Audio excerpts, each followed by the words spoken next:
नमस्कार दोस्तों, एनआरएस में आपका स्वागत है। तो पहली क्लास हमने पढ़ ली थी बाल विकास के बारे में। अब उसी का ही टॉपिक चल रहा है कि अभिवृद्धि एवं विकास। तो दोस्तों, अभिवृद्धि क्या होती है और विकास क्या होती है, पहले उसके बारे में थोड़ा जान लेते हैं कि वास्तव में अभिवृद्धि क्या है और विकास की अवधारणा क्या है। तो मानते हैं कि अभिवृद्धि क्या होती है और विकास क्या होती है, तो इसके बारे में देख लेते हैं। बात करते हैं अभिवृद्धि और विकास। देखो, विकास और अभिवृद्धि ये क्या है? जो अभिवृद्धि है ये एक निश्चित आयु तक चलने वाली प्रक्रिया है। अभिवृद्धि क्या है? निश्चित आयु तक चलने वाली प्रक्रिया है। जैसे कि आप मतलब बचपन के अंदर आप जैसे कि 30 सेंटीमीटर के थे, फिर बड़े हुए 1 फीट के हुए, 5 फीट के हुए। तो ये मतलब आप ऐसा तो है नहीं कि आप उम्र भर लंबे होते चले जाओगे, नहीं ना। तो ये क्या आपकी अभिवृद्धि है, एक निश्चित सीमा तक आप रुक जाओगे। जबकि विकास क्या है? विकास जीवन पर्यंत चलता रहता है कि आदमी ने इतना विकास कर लिया। तो विकास क्या कर लिया? उसकी उपलब्धियां, उसके गुणों का विकास, उसके आदर्शों का विकास, वो उसका विकास हो गया। और अभिवृद्धि किससे संबंधित होगी? शारीरिक दक्षता। शारीरिक दक्षता होती है, उससे संबंधित है आपकी अभिवृद्धि। जबकि विकास आपके गुणों से संबंधित है, आपके व्यवहार से संबंधित है। वो आपके व्यवहार का निर्धारण करता है। कौन करता है? अभिवृद्धि, ये सॉरी विकास करता है। अब अभिवृद्धि क्या होती है? अभिवृद्धि संकुचित अवधारणा है। क्या है? अभिवृद्धि एक संकुचित अवधारणा है, जबकि जो विकास है ये एक व्यापक अवधारणा है। क्या है? व्यापक अवधारणा है। मैंने कहा कि अभिवृद्धि क्या होती है? शारीरिक होती है, जबकि जो विकास है वो आंतरिक होता है एवं बहुपक्षीय होता है। साथ ही बात करें कि अभिवृद्धि का कोई निश्चित क्रम नहीं होता। अभिवृद्धि का कोई निश्चित क्रम नहीं होता, जबकि इसका फिक्स निश्चित क्रम होता है। अभिवृद्धि को नापा तोला जा सकता है। ध्यान रखना, अभिवृद्धि को हम नाप तोल सकते हैं। जैसे कि आप 5 फीट के हैं तो आपको 5 फीट का आपका नाप हो गया। अगर आप 10 फीट के हैं, 10 फीट का तो कोई होता नहीं है। जैसे वही चीज है, मतलब अभिवृद्धि का मापन कर सकते हैं, जबकि विकास का मापन नहीं किया जा सकता। इसे खाली महसूस किया जा सकता है कि आदमी इतना गुणवान है, तो उसको मापेंगे थोड़ी ये कितना है। उसको हम महसूस कर सकते हैं या तुलना कर सकते हैं कि ये गांधी जी के आदर्शों पर चलने वाला है, तो उसके आदर्शों को मानने वाला तो उनके सम्मान है। हम महसूस कर सकते हैं, माप तोल नहीं सकते हैं। तो वो हो गया आपका विकास। अब है कि अभिवृद्धि स्पष्ट दिखाई देती है। ध्यान रखना, अभिवृद्धि स्पष्ट दिखाई देती है, परंतु विकास स्पष्ट दिखाई नहीं देता है। और अभिवृद्धि विकास का ही हिस्सा होती है। अभिवृद्धि किसका हिस्सा होती है? विकास का ही हिस्सा होती है। कैसे हिस्सा होगी? कि अभिवृद्धि के अंदर ही विकास होता है। अभिवृद्धि के अंदर ही विकास होता है, परंतु विकास के अंदर अभिवृद्धि हो यह जरूरी नहीं है। और विकास स्वतंत्र एवं चौमुखी होता है। विकास क्या होता है? स्वतंत्र होगा और चौमुखी होगा। अभिवृद्धि स्वरूप बाह्य होना आवश्यक है। अभिवृद्धि बाह्य स्वरूप होता है, जबकि विकास आंतरिक स्वरूप होता है। और अभिवृद्धि का कोई लक्ष्य नहीं होता है, जबकि विकास का कोई ना कोई लक्ष्य होता है। जैसे कि आपको रीड क्लियर करनी है। क्या करनी है? रीड क्लियर करनी है। इसलिए आप मेरे साथ मनोविज्ञान पढ़ रहे हैं या साइकोलॉजी पढ़ रहे हैं। तो विकास वास्तव में क्या हो गया? उसके लिए आप मेहनत करोगे, उसके लिए आप ज्ञान का अर्जन करोगे, उससे आपके मस्तिष्क का विकास होगा, आपके ज्ञान का विकास होगा। तो ये क्या है? एक लक्ष्य को निर्धारित करता है। अभिवृद्धि लक्ष्य को निर्धारित थोड़ी करता है। आपको ऐसा तो है नहीं कि नहीं मुझे एफिल टावर जितनी ऊंचाई बढ़ानी है, ऐसा तो नहीं है ना। कि वो क्या है? अभिवृद्धि। जबकि विकास क्या करेगा? आपके लक्ष्य का निर्धारण करेगा। अभिवृद्धि के जो परिवर्तन होते हैं वो रचनात्मक होते हैं, जबकि विकास के जो परिवर्तन होते हैं वो कभी कभी विनाशात्मक भी हो सकते हैं। क्योंकि अगर कभी कभार विकास घातक भी हो सकता है, क्योंकि अगर विकास के माध्यम से किसी को गलत नॉलेज दे दिया जाए, यानी कोई बुरे संगत में घुस रहा है, कोई नेगेटिव चीजों को जल्दी कैचअप कर रहा है, तो वो उसके विनाश का घातक हो सकता है। क्या हो सकता है? उसके विनाश का घातक हो सकता है। अब चलते हैं कि भाई इसके बारे में, अभिवृद्धि और विकास के सिद्धांत के बारे में हम पढ़ते हैं कि वास्तव में क्या है। ठीक है, अब बात करते हैं हम। अब इसका जो पहला बिंदु आ रहा है, विकास की दिशा का सिद्धांत, यानी विकास की दिशा का सिद्धांत। तो विकास कहां से शुरू होता है, कैसे शुरू होता है, तो बात करते हैं हम विकास के दिशा की सिद्धांत। ठीक है, पहला है कि विकास की दिशा का सिद्धांत। तो विकास की दिशा क्या होती है? जब बालक का जन्म होता है, क्या होता है? पहले तो ये है कि बालक का जन्म होता है, तो बालक का जन्म से पूर्व जब वो गर्भावस्था में होता है, शरीर के अंदर या पेट के अंदर या उसके बाद आने के बाद, तो गर्भावस्था के अंदर भी जो बालक का विकास होता है वो सिर से पैर की ओर होता है। ऐसा कभी नहीं होगा कि पहले हमारे मतलब गर्भधारण की अवस्था में उसके अंदर पहले पैर का निर्माण होता है, गलत। पहले मस्तिष्क का निर्माण होता है, फिर धड़ का निर्माण होता है, फिर पंजों का फिर ये हाथों का निर्माण होता है, फिर नीचे का पूरा भाग का विकास होता है। तो इसीलिए इसको कह रहे हैं मस्तको मुखी विकास, मस्तको बोधमुखी विकास, इसीलिए इसको मस्तको बोधमुखी विकास कहा गया है। तो सीधी सी बात है कि बालक का विकास होता है कहाँ, किस से किस ओर होता है, सिर से पैर की ओर होता है। ध्यान रखिएगा, बालक का विकास सिर से पैर की ओर, और उसी को बोलते हैं मस्तक बोध मुखी विकास। ठीक है, अब देखो, तो बालक का विकास सिर से पैर की ओर होता है, तो इसको कुप्पू स्वामी ने कौन सा नाम दिया? सिपेलो कोडल। क्या नाम दिया? सिपेलो कोडल। किसको कहा? जब बालक का विकास सिर से पैर की ओर होता है तो कुप्पू स्वामी के अनुसार उसको सिपेलो कोडल नाम दिया गया। क्या नाम दिया गया? सिपेलो कोडल नाम दिया गया। और अगर केंद्र से सिरों की ओर, यानी केंद्र यानी वक्ष से बाह्य अंगों की ओर, यानी पहले वक्र यानी आपकी जो छाती है उसका निर्माण होगा, उसके बाद हाथों का निर्माण होगा, यानी केंद्र से सिरों की ओर, तो उसको कुप्पू स्वामी ने क्या कहा था? उसको कहा था पॉक्सिमो डिस्टल। क्या नाम दिया गया है उसको? पॉक्सिमो डिस्टल। उसमें क्या होता है? केंद्र से सिरों की ओर उसका विकास होता है। अब बालक के विकास के बारे में पढ़े कि जैसे कि पहले सिर का निर्माण हुआ, फिर पीछे वाली जो आपको मेरुरज्जु है, रीढ़ की हड्डी का निर्माण होगा, फिर आपके जो बाएं भुजा है, भुजा का निर्माण होगा, फिर हाथों का निर्माण होगा, फिर संपूर्ण तंत्र का निर्माण होगा। तो आपको समझ में आ रहा होगा। अगर आपको समझ में आ रहा है तो आप लाइक करें, शेयर करें और सब्सक्राइब करें, साथ ही अपने दोस्तों के व्हाट्सएप ग्रुप वगैरह वहां पर भी डालें। अब चलते हैं दूसरे बिंदु की ओर। वृद्धि एवं विकास की गति एवं दर एक सी नहीं रहती है, यानी वृद्धि एवं विकास की जो गति होती है वो एक सी नहीं रहती है। अब इसको समझो कि कैसे नहीं रहती है। यानी शेषावस्था से जब शुरुआत होती है तो गति क्या होती है? तीव्र होती है, यानी बालक का विकास सबसे ज्यादा शेषावस्था में होता है। ध्यान रखना, जब बालक जन्म लेता है, जब उसके जन्म से 2 वर्ष या 3 वर्ष की जो आयु होती है वो शेषावस्था होती है, उसके अंदर बालक का तीव्र विकास होता है। बाद में मंद पड़ जाता है, क्योंकि पुनः किशोरावस्था के प्रारंभ में इसकी गति तेज हो जाती है, फिर पुनः जो किशोरावस्था आती है उसके अंदर इसकी गति तेज हो जाती है। अर्थात हम कह सकते हैं कि बालक का विकास शेषावस्था में तीव्र गति से होता है, फिर वापस मंद पड़ जाएगा, फिर क्या होगा? जब किशोरावस्था आएगी तो उस समय वापस तेज हो जाएगा, परंतु ये कुछ समय पश्चात पुनः धीमा हो जाता है, फिर बाद में ये धीमा हो जाता है।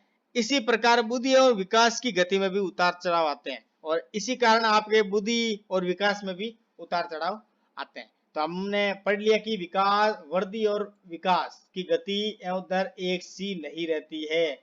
कैसे नहीं रहती है? कि जब बालक का शेषावस्था में पूर्ण रूप से विकास होता है, ठीक है, तो उस समय वृद्धि भी मतलब पूर्ण रूप से वृद्धि होती है, तो विकास भी होता है, परंतु मानसिक विकास उसका बहुत ज्यादा हो जाता है और फिर धीरे धीरे कम पड़ जाता है। जब अभिवृद्धि होती है उस समय विकास कम होता है। कैसे? जैसे कि अभिवृद्धि आपकी फाइनल स्टेप आ गई कि आप 5 फीट के हो, ठीक है, 5 फीट के बाद आपकी अभिवृद्धि रुक जाएगी, परंतु विकास तो चलता रहेगा। आदमी जो ज्ञान का अर्जन है वो तो करता रहेगा, ज्ञान सब जगह से लेता रहेगा। जैसे कि हमने ग्रेजुएशन कर ली, उसके बाद और आगे पढ़ रहे हैं, अभी रीट की तैयारी कर रहे हैं, तो ऐसा तो है नहीं हमारे हाइट में भी वृद्धि हो रही है, नहीं ना। तो यही चीज है कि वृद्धि और विकास की गति कभी भी एक सी नहीं रहती है। इसके सिद्धांत को हमने पढ़ लिया। अब पढ़ते हैं विकास क्रम का सिद्धांत। अगला आ जाता है कि विकास क्रम का सिद्धांत। तो क्या है विकास क्रम का सिद्धांत? यानी बालक का विकास क्रम का सिद्धांत। ये पढ़ते हैं कि बालक का विकास कहां से शुरू हो जाता है? गर्भावस्था से शुरू हो जाता है और परिपक्वता अवस्था तक चलता है। जैसे कि गर्भावस्था से शेषावस्था, शेषावस्था से बाल्यावस्था, बाल्यावस्था से किशोरावस्था, यानी अत्यधिक मतलब सबसे ज्यादा जो विकास होता है वो शेषावस्था में होता है। अब देखो क्वेश्चन कैसे पूछते हैं, मैं आपको बता देता हूँ। आपका क्वेश्चन आ जाएगा कि बालक का विकास किस अवस्था में सर्वाधिक होता है? तो ध्यान रखना, शेषावस्था में सर्वाधिक होता है। जबकि बालक का विकास की बात करें तो भाषा के विकास में बालक पहले सुनता है। क्या करता है? भाषा का विकास की बात करें, गामक, गामक यानी खेलने कूदने, उसको गामक बोलते हैं, जिसमें शारीरिक क्रियाएं होती है। पहले क्या करता है? पहले बोलना सीखता है, ठीक है, बोलने के बाद क्या करता है? मतलब पहले लिसन, सुनना, फिर बोलना, फिर पढ़ना, फिर लिखना। ये भाषा के सिद्धांत है LSRW। इनको अच्छी तरीके से ध्यान से पढ़ लेना। LSRW ये पूछते हैं कि भाषा शिक्षण में सर्वप्रथम बालक किस ज्ञान को सीखता है, तो ये आएगा लेसन, यानी सुनता है। सुनने के बाद वो बोलेगा, बोलने के बाद वो फिर क्या करेगा, रीडिंग याद करेगा, फिर राइटिंग लिखेगा। आगे समझ में, ऐसे विकास होता है। ये विकास कैसे चलता है, गर्भावस्था से शेषावस्था, शेषावस्था से बाल्यावस्था और बाल्यावस्था से किशोरावस्था तक ये विकास चलता रहता है। अब बात करते हैं हम ऑप्शन नंबर, जो आपका पॉइंट नंबर आ रहा है 4। ये अभिवृद्धि और विकास से संबंधित हम सिद्धांत पढ़ रहे हैं कि परस्पर संबंध का सिद्धांत। अब देखो नाम से स्पष्ट हो रहा है कि परस्पर संबंध यानी एक दूसरे में संबंध स्थापित करना। अब इस सिद्धांत के अनुसार क्या होगा कि बालक के विकास के सभी स्वरूप, बालक के विकास के सभी स्वरूप है, जैसे शारीरिक है, मानसिक है, सामाजिक है, संवेगात्मक है, ये आदि आते हैं और एक दूसरे से क्या होता है, परस्पर संबंधित होते हैं। क्या होते हैं, परस्पर संबंधित होते हैं। यानी जैसे कि बालक का मानसिक विकास होगा तो क्या शारीरिक विकास नहीं होगा, होगा। अगर बालक का शारीरिक विकास अच्छा है तो मानसिक विकास भी क्या होगा, अच्छा होगा। अरे बालक को जुकाम लग रखा है, वो पढ़ने के लिए बैठता है तो उसको तकलीफ तो होगी ना, तो वो नहीं पढ़ पाएगा। अगर बालक स्वस्थ है, उसका शारीरिक विकास अच्छा है, तो उसका मानसिक विकास भी क्या होगा, अच्छा होगा। तो हम कह सकते हैं कि अभिवृद्धि और विकास एक दूसरे से संबंधित होते हैं। कैसे, जैसे कि अगर बालक की जो संवेगात्मक विकास, संवेदनाएं, सुनना, बोलना, लिखना, तो ये सारी क्रिया करना, ये सारे संवेग, रोना, प्रेम भाव, ये सारे क्या संवेग, जब संवेग आपके अंदर होंगे तभी तो आप सामाजिक विकास को अपना पाओगे, दूसरों के प्रति प्रेम भाव दिखा पाओगे। क्यों, पहले आप में संवेगात्मक विकास होगा तभी तो आप सामाजिक, मतलब समाज के अंदर अपने अपने नैतिक मूल्यों का हम आकलन कर पाएंगे। आगे समझ में, यानी परस्पर सिद्धांत ये एक दूसरे से परस्पर है। अगर शारीरिक विकास, शारीरिक सिद्धांत मतलब आपका शारीरिक विकास हो रहा है तो मानसिक विकास भी होगा। और अगर आपका संवेगात्मक विकास यानी बोलना, सुनना, रोना, प्रेम करना, प्रेम का भाव रखना, ये सारे क्या है, संवेगात्मक विकास है। और ये सारे सबसे ज्यादा कब होते हैं, शेषावस्था में, बाल्यावस्था में आपको नजर आएंगे। और ये जब यही निर्धारण करता है आपकी सामाजिक भावना को कि आप समाज में अपना व्यक्तित्व कैसा कायम कर पाते हैं, समाज में लोगों के प्रति आपकी छवि क्या है। तो ये क्या है, सारे के सारे सामाजिक सिद्धांत है, एक दूसरे से संबंधित है। तो आपको इसके बारे में समझ में आ गया होगा। अब बात करते हैं निरंतर विकास का सिद्धांत। तो निरंतर विकास यानी आपका जो विकास है वो निरंतर चलता रहेगा। नाम से आप स्पष्ट पता करो, इसीलिए मैं आपको व्यवस्थित रूप से बता रहा हूँ। जब आपको मेरे ये नोट्स चाहिए, जब मैं आपको पीडीएफ नोट्स दूंगा तो आपको आसानी रहेगी कि इसके बारे में मैंने क्या बताया, किस रूप से बताया। इसीलिए यानी निरंतर विकास का सिद्धांत क्या होगा कि जो विकास है वो विकास की प्रक्रिया क्या चलती है, निरंतर का सिद्धांत केवल इस तथ्य पर बल देता है कि व्यक्ति में कोई भी आकस्मिक परिवर्तन नहीं होते हैं, यानी अचानक परिवर्तन नहीं होंगे, अचानक ये निरंतर चलता रहेगा। विकास की प्रक्रिया अविराम गति से निरंतर चलती है। विकास की प्रक्रिया हमेशा अविराम गति से यानी बिना रुके हुए चलती है। आगे समझ में यही होता है, जैसे माँ के गर्भ से ही ये प्रक्रिया शुरू हो जाती है और मृत्यु तक चलती रहती है। विकास क्या होता है कि माँ के गर्भ से शुरू हो जाता है और मृत्यु तक चलता रहता है। तो ये हो गई आपकी विकास की प्रक्रिया। अब चलते हैं एकीकरण का सिद्धांत। अब एकीकरण के सिद्धांत के बारे में कैसे पढ़ोगे कि एकीकरण क्या होता है। अब ये होता है कि इसके अनुसार पहले हम संपूर्ण अंगों को, फिर अंगों से भागों को चलाना सीखते हैं। पहले हम अंगों को चलाते हैं, यानी बालक होता है तो बालक पहले क्या करेगा, वो उठकर जन्म से उठकर चलना थोड़ी शुरू कर देता है कि जैसे कि 2 महीने का हुआ तो 2 महीने से पहले वो उठकर चलना शुरू कर दे, नहीं। पहले क्या करेगा, वो अंगों को चलाना, पहले तो वो अपने पूरे शरीर को हिलाएगा, फिर अंगों को चलाना सीखेगा और फिर उसके भागों को चलाना सीखेगा। यानी पहले वो हिलेगा हिलेगा, फिर हाथ हाथ चलाना सीख जाता है, फिर पैर चलाना सीख जाता है, फिर धीरे धीरे खड़ा होना सीख जाता है। तो ये धीरे धीरे ये एकीकरण की प्रक्रिया है। क्या है ये, एकीकरण की प्रक्रिया। अब बात करते हैं हम, अगला आपका सिद्धांत है विकास लंबवत ना होकर चक्राकार या वर्तुलाकार होता है। आ गया समझ में, कैसे, तो के विकास लंबवत ना होकर चक्राकार या वर्ताकार होता है। कभी आपने देखा क्या बालक पूरा सीधा का सीधा लंबा हो, नहीं, वो ऐसे इस अवस्था में चौड़ाई के साथ उसकी लंबाई भी बढ़ती है। बालक की खाली लंबाई नहीं बढ़ती, चौड़ाई भी बढ़ती है। ठीक है, तो विकास क्या होता है, विकास लंबवत ना होकर क्या होता है, चक्राकार या वर्तुलाकार होता है। यानी बालक का जब विकास होता है तो केवल लंबाई ना बढ़कर उसकी चौड़ाई और लंबाई दोनों में वृद्धि होती है। ठीक है, विकास हमेशा दोनों परस्पर चलता है। ऐसा नहीं कि पहले लंबाई बढ़ गई फिर चौड़ाई बढ़ गई, इतना सा आ गया फिर रुक गया, नहीं, दोनों साथ साथ चलती है, निरंतर प्रक्रिया चलती है, तो ये दोनों ही प्रक्रिया साथ में होगी। तो इसके अर्थ को समझना है कि बालक का विकास लंबवत ना होकर चक्राकार एवं वर्तुलाकार होता है। आपको आराम से समझ में आ गया होगा। चलते हैं आगे की ओर। अगला आपका बिंदु आ रहा है वंशानुक्रम एवं वातावरण की अंतःक्रिया का सिद्धांत। वंशानुक्रम एवं वातावरण की अंतःक्रिया का सिद्धांत। किसका सिद्धांत? वंशानुक्रम यानी माँ बाप के वंशानुक्रम यानी पीढ़ी दर पीढ़ी होने वाले लक्षण वंशानुक्रम कहलाते हैं। फिर वातावरण का अंतःकरण सिद्धांत। अब देखो यानी वातावरण और वंशानुक्रम इनके दोनों के बीच में संबंध बता रहा है। मतलब आप सिद्धांत को देखो तो बता रहा है यानी दोनों का क्या होगा? विकास होगा। यानी जो बालक का विकास है वो उसके माता पिता पर भी निर्भर करता है और वातावरण पर भी निर्भर करता है। तो यही कह रहा है कि बालक का विकास न केवल वंशानुक्रम और वातावरण के कारण वर्ण दोनों की अंतःक्रिया के कारण होता है। जैसे परिवार में छोटा बच्चा अपने बड़ों को देखकर सीखता है, सुनता है, उसकी नकल करते हुए सीखता है। अब इसको मैं आपको अच्छी तरीके से समझा रहा हूं। किसको? वंशानुक्रम को। देखो मैं आपको समझा रहा हूं क्या होता है क्या है वास्तव में, आराम से समझे। देखो अब देखो वंशानुक्रम, जैसे कि किसी के पिताजी चाय बनाते हैं, किसी के पिताजी दर्जी है, तो उसका बेटा भी दर्जी की तरह उसके काम को तो जानेगा, यानी वो परफेक्ट होगा। यानी पापा जो उसके पिताजी व्यवसाय करते हैं वो उसके बेटे को भली बातें सिखा देते हैं। तो ये क्या हो गया? वंशानुक्रम हो गया, यानी विकास हो गया ना। अब वातावरण का फर्क भी पड़ता है। अब वातावरण का फर्क कैसे पड़ेगा कि उसके वातावरण में उसका आसपास का वातावरण कैसा है, अगर अच्छा है तो उसका वातावरण भी अच्छा रहेगा। अगर उसके आसपास में अच्छी वाणी बोलने वाले हैं या अच्छा वातावरण है तो उसका उस पर प्रभाव पड़ेगा। अगर आसपास के वातावरण में उसको अच्छे ज्ञानवर्धक बातें देने वाले हैं, अगर समाज में एक नैतिकता पूर्ण भाव रखने वाले हो तो वो भी समाज में एक उच्च वर्ग का व्यक्ति बनेगा और अपने अपने व्यवहार से जाना जाएगा। तो ये क्या है? सारा वातावरण और वंशानुक्रम दोनों पर निर्भर करता है। तो ये चीज हो गई। तो आपको समझ में आ गई होगी कि वंशानुक्रम और वातावरण की अंतःक्रिया का सिद्धांत क्या कहता है, यानी दोनों के बीच में अंतःक्रिया होती है, दोनों के बीच में समानता होती है, तो वही उसके विकास में सहायक होती है। अब चलते हैं आगे। अब आता है व्यक्तिगत विभिन्नता का सिद्धांत। व्यक्तिगत विभिन्नता का सिद्धांत क्या होता है कि एक ही आयु के जो दो बालक होते हैं या बालिकाएं होती हैं जिसमें शारीरिक, मानसिक, भाषा एवं संवेगात्मक विकास में भिन्नता होती है, वही होती है व्यक्तिगत भिन्नता। यानी बालक होते हैं, जैसे कि एक पिताजी है, मतलब माता पिता के दो बेटे हैं, एक बेटा है एक बेटी है। अब जरूरी नहीं कि दोनों के लक्षण समान हो।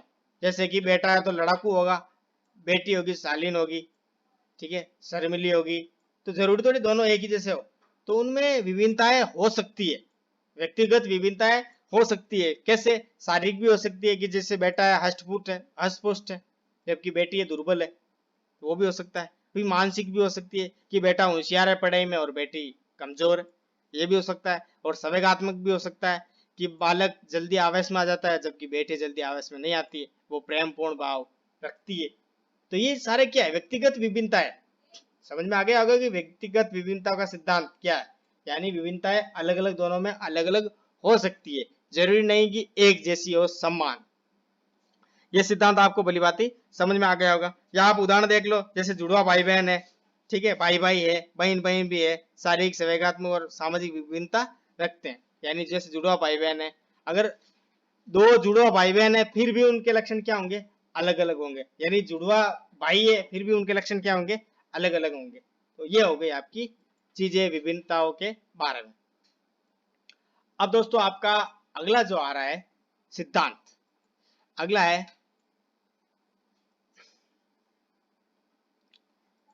अगला सिद्धांत पढ़ रहे हैं हम कि सम्मान प्रतिमान का सिद्धांत। किसका सिद्धांत?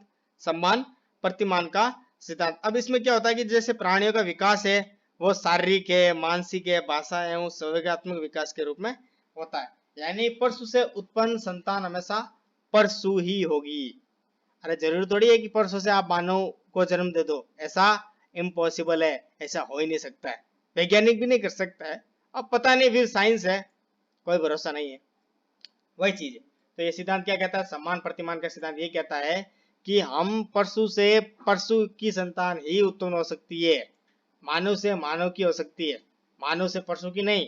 हाँ, उसके गुणों के आधार पर उसको हम पशु कह सकते हैं, परंतु हो नहीं सकती। यही है कि गरीब परिवार का बालक भी चलने से पहले घुटनों के बल चलता है, और अमीर परिवार के बच्चे भी पहले घुटनों के बल ही चलना सीखते हैं। ऐसा तो नहीं वो सीधे हवाई जहाज को पकड़ लेते हैं, नहीं। चाहे वो गरीब हो या अमीर, सबके प्रतिमान क्या होते हैं? सम्मान होते हैं। क्या होते हैं? सम्मान होते हैं। तो आपको समझ में आ गया होगा, ये हमें उम्मीद है। अब जैसे अगला आ रहा है आपका सिद्धांत 11 नंबर का आ रहा है, सामान्य से विशिष्ट प्रक्रिया का सिद्धांत। सामान्य से विशिष्ट प्रक्रिया का सिद्धांत। अब क्या, ये क्या होती है? यानी सामान्य प्रक्रिया से विशिष्ट प्रक्रिया, जैसे कि बालक क्या करता है? बालक पहले उत्तेजना अनुभव करता है, उसके बाद अपने संवेगों को उत्पन्न करता है। कैसे? जैसे कि बालक में अगर भूख प्यास लगेगी तो वो थोड़ा तिल मिलाएगा, ठीक है, फिर अपनी संवेग में रोककर अपने भाव को प्रकट करेगा। तो ये क्या कर रहा है? सामान्य से विशिष्टता की ओर जा रहा है। यानी बालक का बचपन में रोने का तरीका अलग होता है, थोड़ा बड़े होना पर और अलग होता है, और थोड़ा और बड़ा हो जाए तो मन में ही रोया करता है। ऐसा तो है नहीं आप बड़े हो गए क्या आप चारों ओर दिखा के थोड़ी रोते हो, नहीं, मन में रोते हो, और बचपन में सामने रोते थे। तो ये क्या? सामान्य से विशिष्टता का सिद्धांत है। किसकी क्रियाओं का सिद्धांत है? विशिष्ट क्रियाओं का सिद्धांत। तो इसके बारे में आपको भली बात समझ में आ गया होगा। जैसे सभी पक्षियों को चिड़िया कहना और बाद में पक्षियों के नाम लेना। पहले बचपन में क्या करते थे कि पक्षी बैठते थे तो सब बच्चा सभी को चिड़िया कहता था। अब पता थोड़ी ये गौरैया है, ये इसका नाम ये है, इसका नाम वो है, ये मोर है, ये कबूतर है, नहीं ना। उसके बाद सीखा कि नहीं इसका नाम ये है तो सभी चिड़िया ही। तो वही चीज है, यानी सामान्य से विशिष्टता की ओर सिद्धांत हो गया। आगे चलते हैं। अगला आ रहा है आपका, अगला बिंदु है कि प्रारंभिक वर्षों से तेज विकास का सिद्धांत। देखो इसके बारे में मैं आपको बता चुका हूं। प्रारंभिक वर्षों से तेज विकास का सिद्धांत, यानी बालक का विकास जब शेषावस्था में होता है, यानी शेषावस्था अलग अलग वैज्ञानिकों के अनुसार अलग अलग है। आप 0 से लेकर 3 वर्ष मान लो। कब मान लो? 0 से लेकर 3 वर्ष, यानी 0 से लेकर 3 वर्ष में बालक का विकास सर्वाधिक होता है। कितना होता है? सर्वाधिक। वैलेंटाइन के अनुसार ही यही कहता है कि बालक का विकास सबसे ज्यादा कब होता है? शेषावस्था में होता है।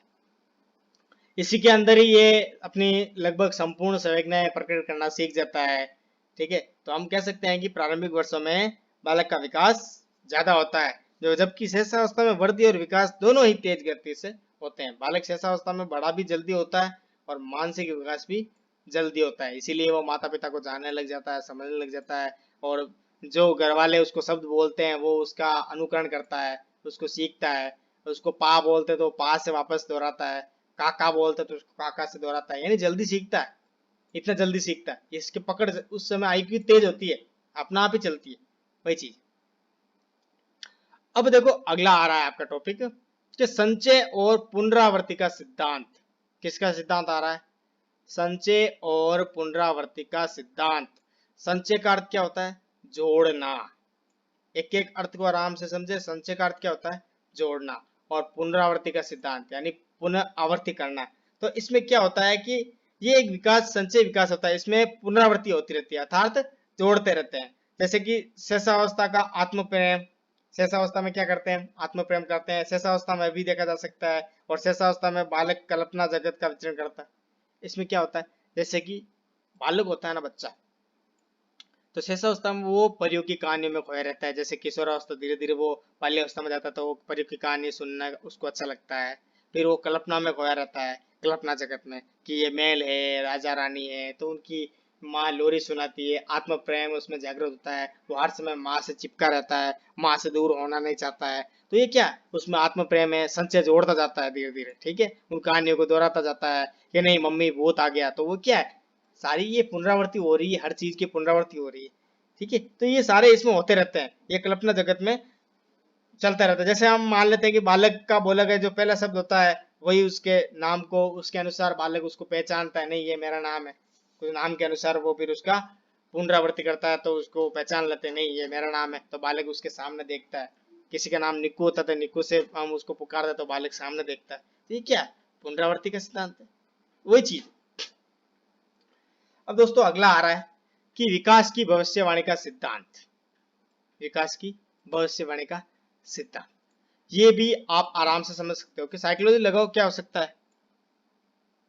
ठीक है, तो चलते हैं विकास की भविष्यवाणी का सिद्धांत, यानी भविष्यवाणी करना। विकास की भविष्यवाणी कर सकते हैं कैसे? जैसे कि बालक बचपन के अंदर अच्छे मार्क्स लाता है, धीरे धीरे मतलब ज्यादा बोलता है, ठीक है, चतुर बालक कह सकते हैं, ठीक है, नटखट बालक भी कह सकते हैं, जो स्कूल के अंदर अपना बढ़िया प्रदर्शन करता है, तो उसका टीचर क्या कहता है कि ये बड़ा होकर बहुत बड़ा आदमी बनेगा, बड़ा होकर कवि बनेगा, बड़ा होकर डॉक्टर बनेगा। तो ये क्या है? विकास की भविष्यवाणी कर रहे हैं ना। तो ये क्या मतलब विकास की भविष्यवाणी आसानी से कर सकते हैं। तो इस सिद्धांत के अनुसार हम इसकी भविष्यवाणी कर सकते हैं।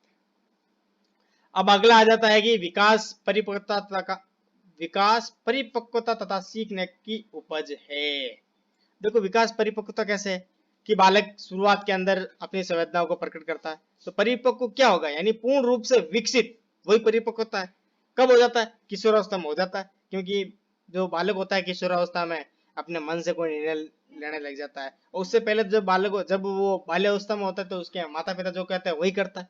जब किशोरावस्था आ जाती है तो उसको अपने दिमाग से के अनुसार समस्याओं का समाधान करना पड़ता है। तो ये क्या है? सीखने की उपज है। क्या है? सीखने की उपज है। जब आप जैसे कि अभी आप रीड की तैयारी कर रहे हो, ठीक है, रीड की तैयारी कर रहे हो और आपके समझ से आ गए कि अब मुझे सेकंड लैंग्वेज कौन सी चुननी है, कि मैं इंग्लिश चुनूं या संस्कृत चुनूं।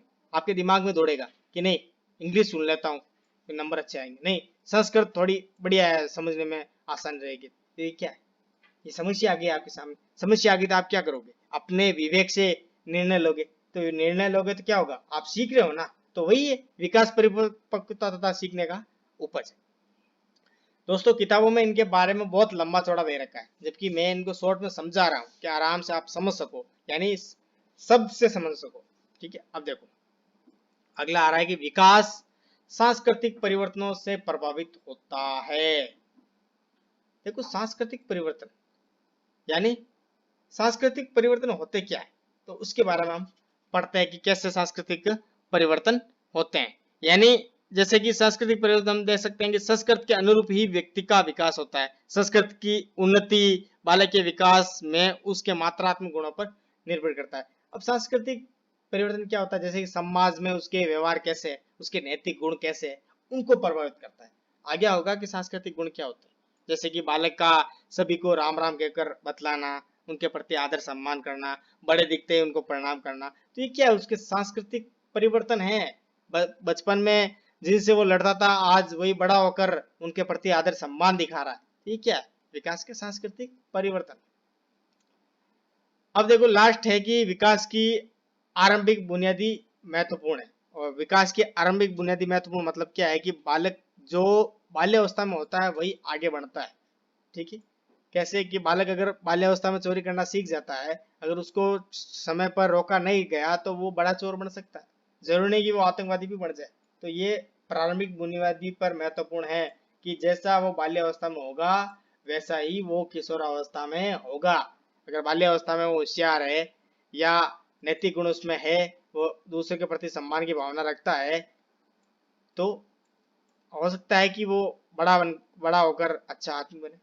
तो यहाँ तक दोस्तों पढ़ लिया। अब कल पढ़ेंगे हम विकास के आयाम। कल क्या पढ़ेंगे? विकास के आयाम। तो आज के लिए इतना ही काफी है। अगर आपको अच्छा लग रहा है तो हमारे चैनल को सब्सक्राइब करें और साथ ही बेल आइकन का बटन जरूर दबाएं। ये थी आपकी साइकोलॉजी मनोविज्ञान, और मनोविज्ञान के अंदर हमने पढ़ा था अभिवृद्धि और विकास। और अब कल पढ़ेंगे हम विकास के आयाम। तब तक के लिए हमें इजाजत दीजिएगा। धन्यवाद। Thank you. नमस्कार।